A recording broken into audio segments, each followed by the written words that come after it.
We're going to continue with our series today.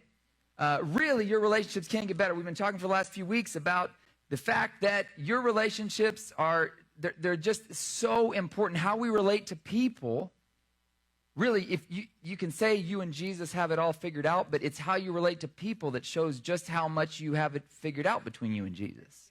I see a lot of people like, well, me and Jesus got it all figured out, but they do not have good relationships. They've got broken relationships with their family, with their kids, with their church. And I say, I don't think you and Jesus do have it worked out, because Jesus said, man, if you want to show me you really love me, love your neighbor as yourself. So figuring out how to love your neighbor, that's the most important thing. And it's challenging because we're all different, right? And we've all got our weird hang-ups and idiosyncrasies and stuff we do. And your kids have their weird thing, and your husband's got his weird thing, your wife's got her weird thing. Your in-laws, weird things, right? So we all got this stuff we're trying to figure out. And so we've been talking about these shifts that we need to make, two particular ones. We'll go into that in a minute. If you haven't listened to this series, I would encourage you can get on the app and check it out and listen to the last 2 weeks.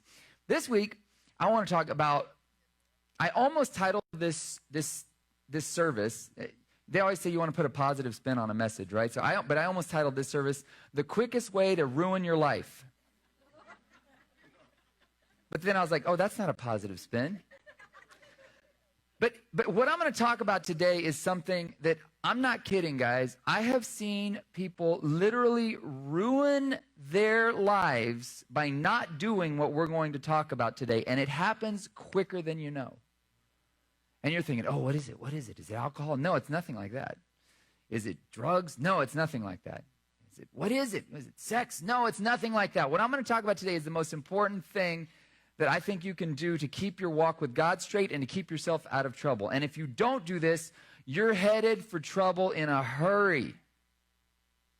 Are you wondering what it is? All right, well, I'll tell you in a second. So, a few years ago, my wife and I moved to Houston. And this was the first time I realized, I was in my late 20s, and I realized it was the first time in my, actually I was in my 30s. I realized it was my first time in my life I had ever had to choose a church. Because my dad was a pastor, so growing up, guess where I went to church? I didn't get it. Where my dad was a pastor.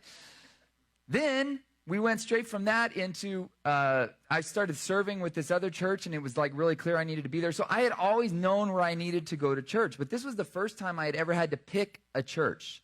Now, you guys know the struggle is real when it comes to picking a church, don't you?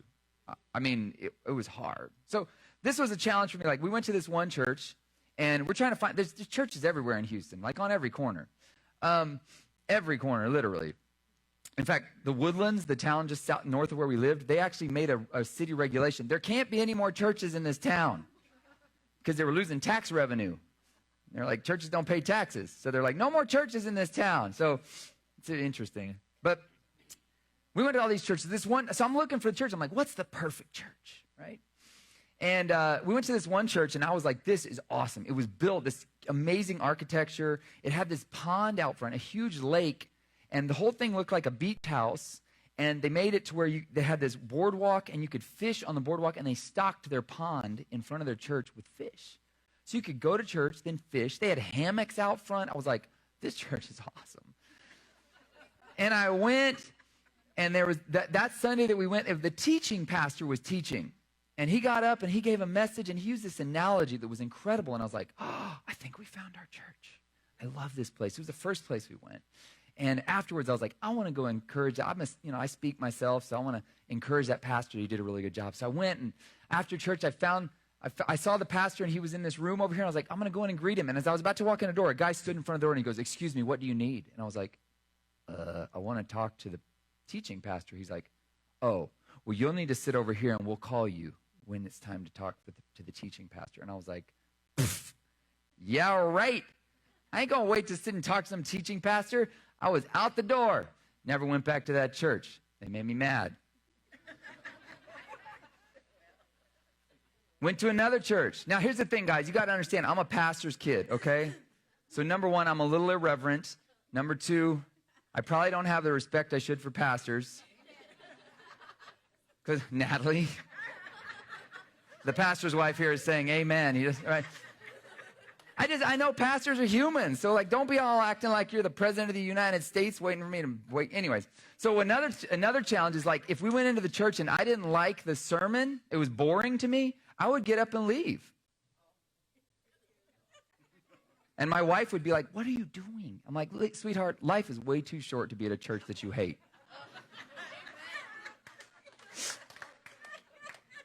That could be a sermon right there. If you don't like your church, don't sit out there and pout. Find another one. Anyways, sorry. It's church, right? Again, I'm being very irreverent, but that's the reality of it. It's like, I see people all the time, they're like, I'm such a holy person. I'm staying at this church, but I hate everyone here. I'm like, what's your problem? Anyway, so I'd leave, and Emily would be like, why? You know, I'm like, and I had this really cool trick. Just FYI, if you get bored with my sermon, I'll show you the trick. What you do is you make it look like you got a call, and you're like, oh, hang on just a second. And then you sneak out. And then your wife can leave 5 minutes later, and it works out. Anyway.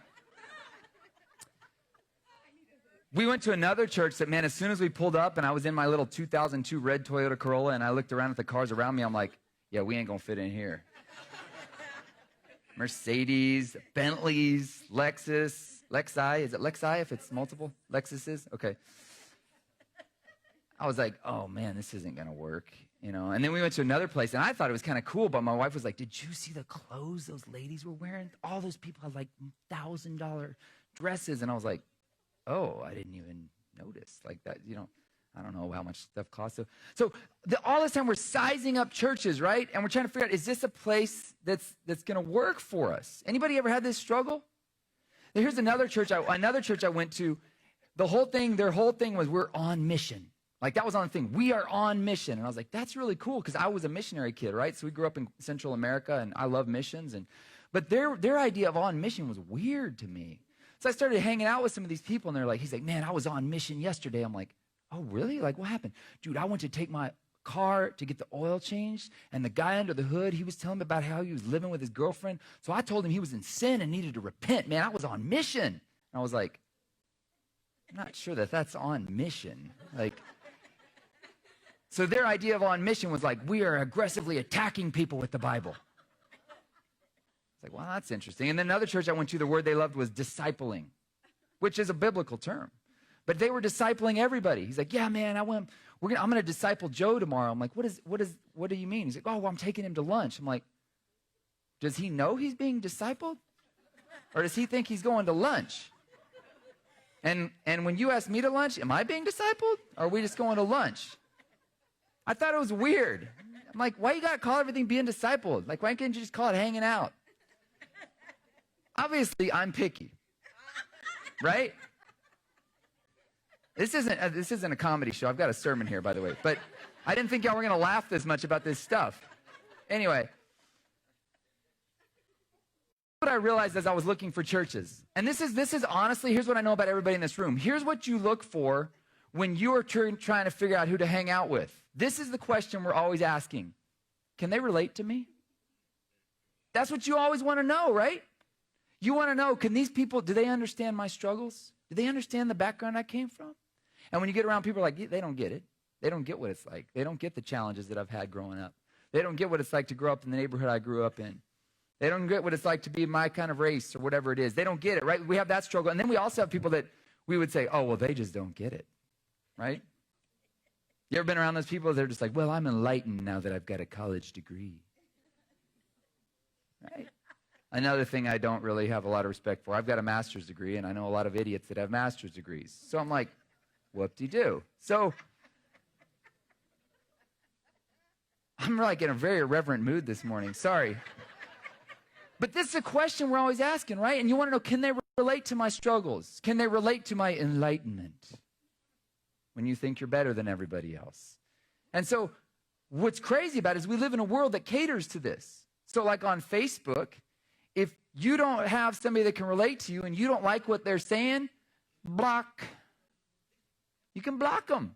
And we find little groups that fit what we're interested in, you know, like, well, I'm really interested. I have tattoos and a chihuahua. So I'm looking for groups of people that have tattoos with a chihuahua and have a chihuahua. And you've got your people that can relate to you because they've got tattoos and a chihuahua. Right? That's what we're looking for. We want, can people relate to me?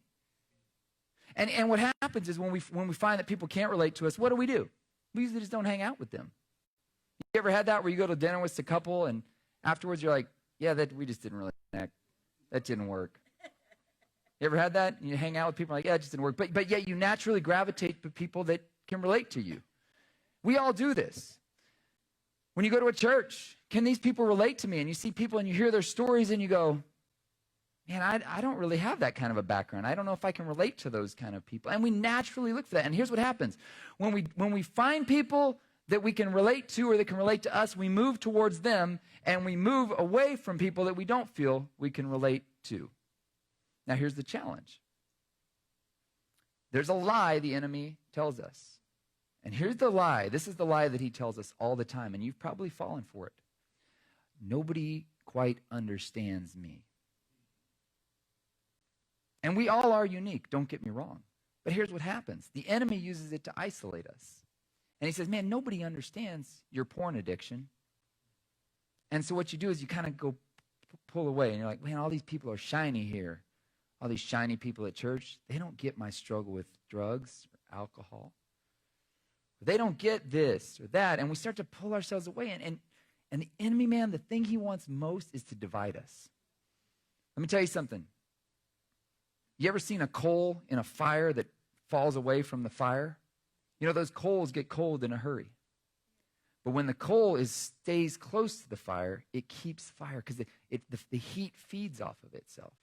But as soon as that coal gets isolated, it all of a sudden starts to lose its fire.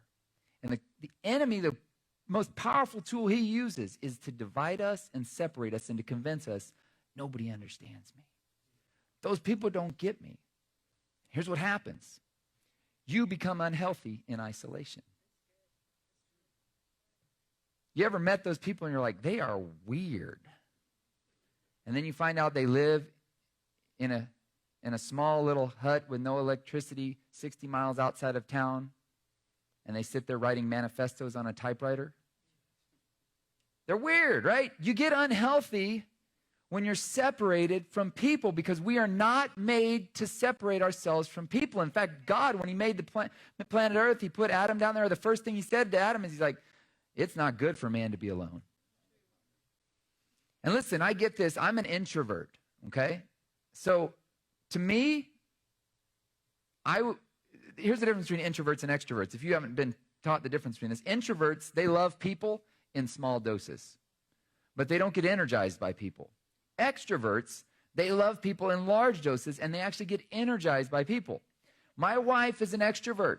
She comes home from church Sunday morning, and she's like, more parties, yay, fun people, yay.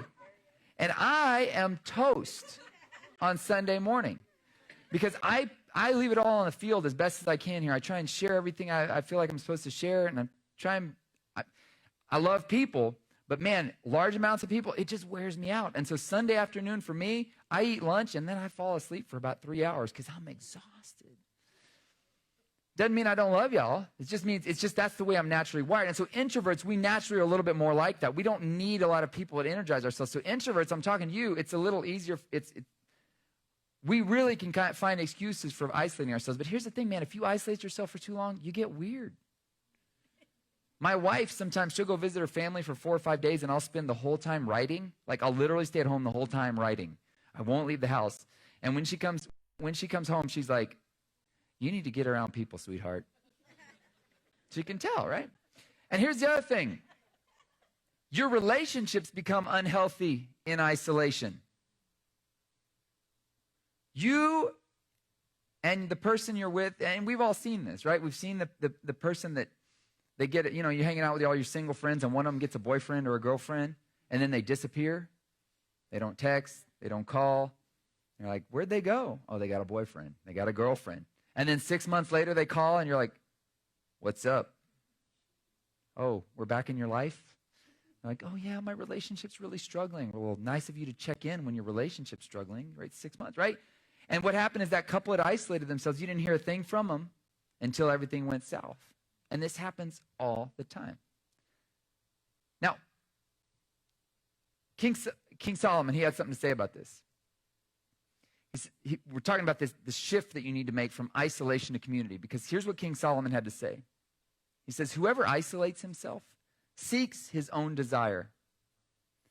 He breaks out against all sound judgment. That says he, but it says it could be she as well. So what does this mean? Whoever isolates himself seeks their own desire. They break out against all sound judgment. And here's what I think this verse means. We are made to walk with others. We are not made to be trying to figure this life out alone. We are not a rock. We are not an island. I'm in a Garfunkel. Isn't that signing Garfunkel that's saying that? Yeah. You're not a rock. You're not an island. You are made to walk in community with others. And when you isolate yourself, you go against the order that God created, and you try and do it your own way. You seek your own desire. And when you do, you break out against all sound judgment. He's saying you're cruising for a bruising when you separate yourself from community. The image that comes to my mind is if you've ever seen these wildlife shows where you've got this big old herd of wildebeests out on the savannah in Africa. And they're big old beasts, but a lion will roar. And one of them will separate themselves from the pack. And you know who they go after? The one that gets separated from the pack. But they won't dare touch that pack because there's strength in numbers. But they go pick off that one that's separated from the pack. And that's what I think, man, when you separate yourself, isolate yourself, you are running the risk of getting attacked. And here's that roar I was talking about. I think the roar that you hear is this: nobody understands your pain. Nobody understands. They've never lost somebody like that. They've never had that experience. They've never had this happen. And when you start to believe that lie, now listen, your life is unique, don't get me wrong. But as soon as you start to believe that nobody can understand your pain, the enemy's got you right where he wants you, man. He's got you separated because you all of a sudden start to isolate yourself because those people aren't like me. And you separate, and bam! That's when he comes and gets you. So I was thinking about this. What are the reasons that we isolate ourselves? Okay? This is where I'm going to start poking. Now listen, I'm going to tell a couple stories here in a second. And you're going to think, oh, he's talking about so-and-so in the church. I'm not. Okay? I've just seen this happen. I mean, this ain't my first rodeo. I've been hanging out in the church for 42 years. Okay? I know some of y'all think I'm 25. I'm not. I've been hanging out in the church for 42 years, and these stories I'm about to tell, I've seen repeated over and over and over and over and over and over and over and over and over, ad nauseum. And every time I see it, I'm like, this is not going to end well. So I'm going to tell some stories here. So here's the reason we separate ourselves. One is shame. Shame says, guilt says you did something wrong. Shame says, oh, there's something wrong with you. Shame was wiped out by the blood of Jesus. There was something wrong with you, but Jesus came and said, hey, do this. Take on my gift of the blood on the cross, and all your shame's wiped out. Like, you don't have to be ashamed and afraid anymore. And here's what happens, though. Shame tells you there's nobody like you. You got to separate yourself. So here's what happens. I see this all the time. I talked to a guy a few years back, and I would see this in church when I was an associate pastor. Couples would disappear for weeks at a time, faithfully serving couples. They'd just disappear, and we'd call and be like, hey, what's going on? Oh, well, we had soccer games, and then we were on vacation, and blah, blah, blah. And they'd just disappear. And then they'd come back. Some would pick up right where they left off, or others we'd find out they're getting divorced. So one guy, I finally asked him, I said, bro, what's really going on? He's like, man, my wife and I are really struggling, and we just didn't want anybody to know all the dirt on us. So we just decided to figure it out on our own back at home, and we'll work it out. You know what? They didn't work it out. They got divorced. And that's the story I hear over and over again, right? Here's another story I've heard. I hear this. There was this girl. She was super involved in a church. She was super involved in our church. And all of a sudden, she disappears from the church. We found out she had this boyfriend. We found out she came up pregnant. But she didn't want anybody to know, because she thought they were going to reject her from the church because she was serving in a role. And the crazy thing is, if they would have just gone to the pastor and the pastor's wife, the pastor and wife would have walked her through it.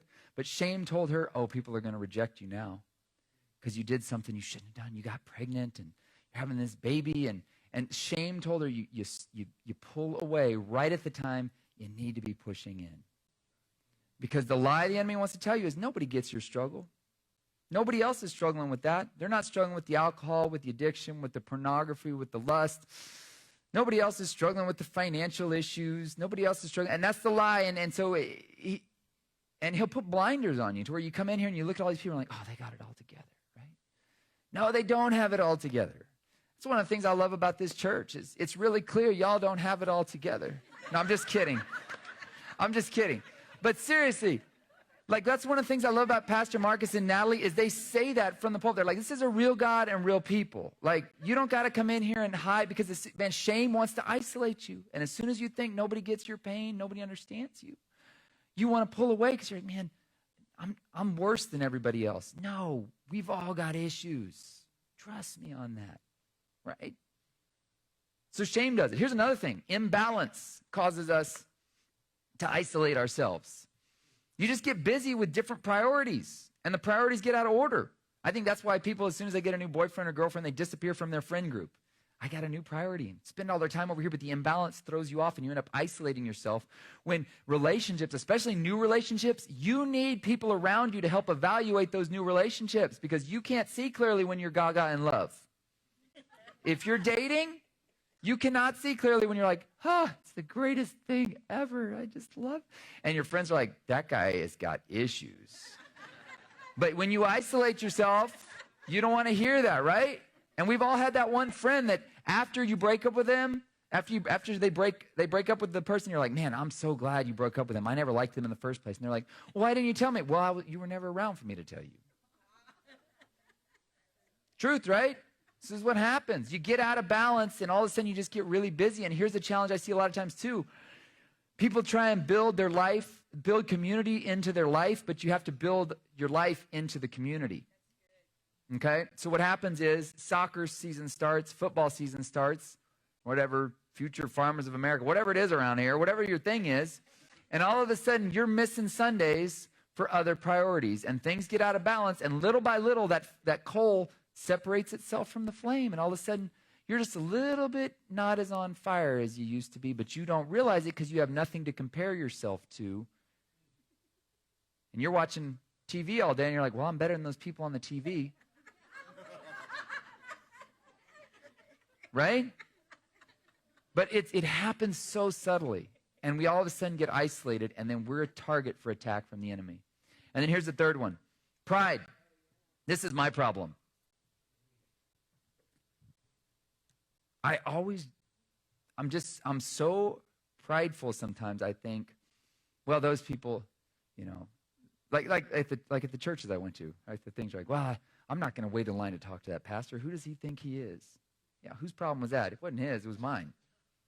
It was my arrogance, right? And we get this. And here's the thing, man. I had a guy the other day, and he told me this. He's like, back before I was educated, I used to think like those people. But now that I've been enlightened, I just feel sorry for those people. And I'm like, who do you think you are?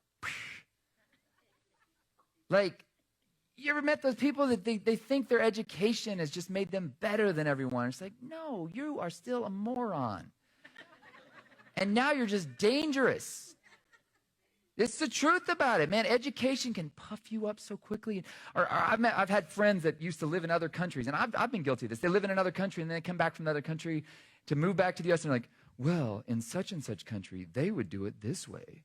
America, we're so behind. And I'd be like, well, why don't you move back to that other country then, bro? Like, I mean, that's brutal, right?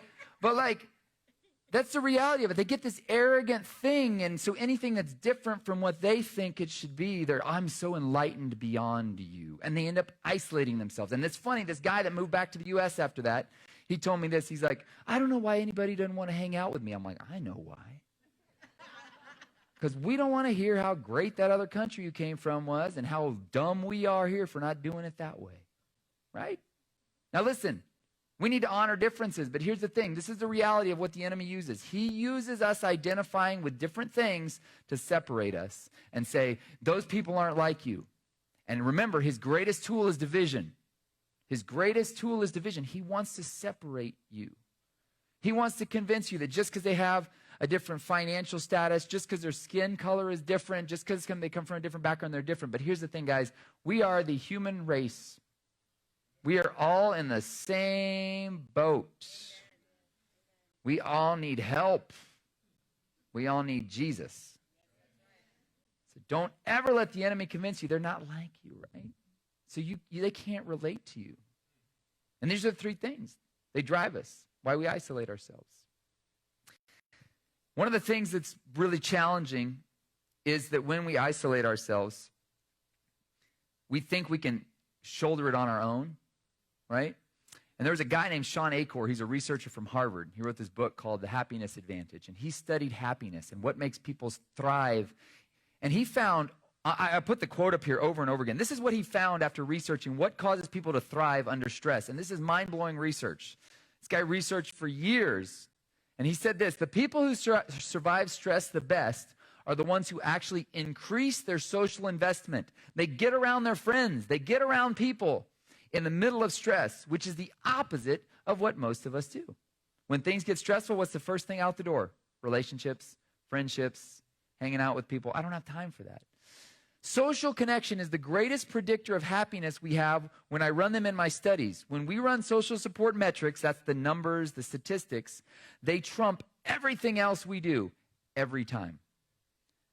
You know why that doesn't surprise me? Because it fits right in line with what God himself said in the Bible. He says, guys, don't forget this. Consider how we can stir one another up to love and good works. Don't neglect meeting together, as is the habit of some, but encourage one another all the more as you see the day drawing near.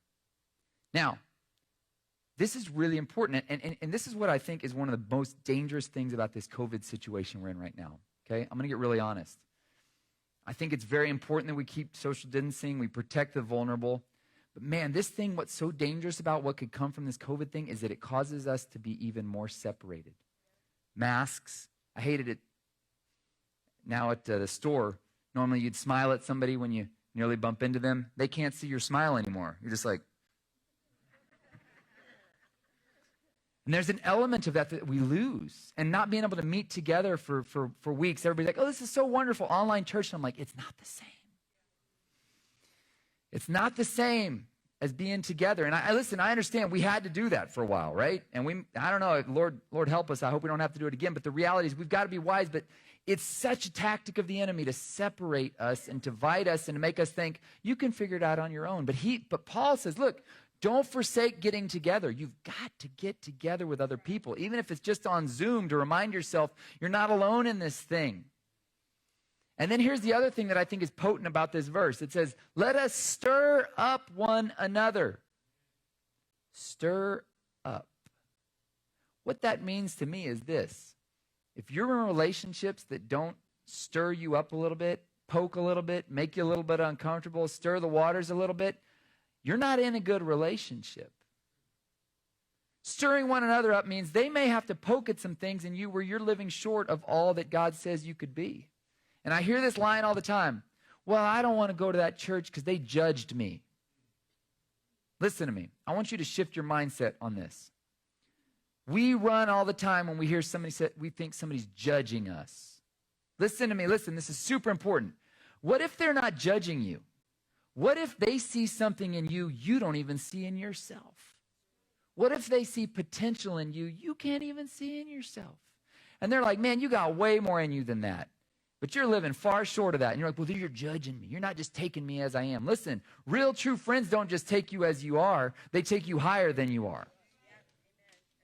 And if you're around people that you're dragging them up, you also need to find another circle of friends where you feel a little bit inferior to them, because every time you get around them, they stir you up a little bit. And you're like, oh, man, I got to deliver a little bit better on some disciplines, or I need to work on this, or I need to maybe get more education. If you're always in a place where you just feel like you're not being judged or not measuring up, you're in a bad place because you're never going to move forward.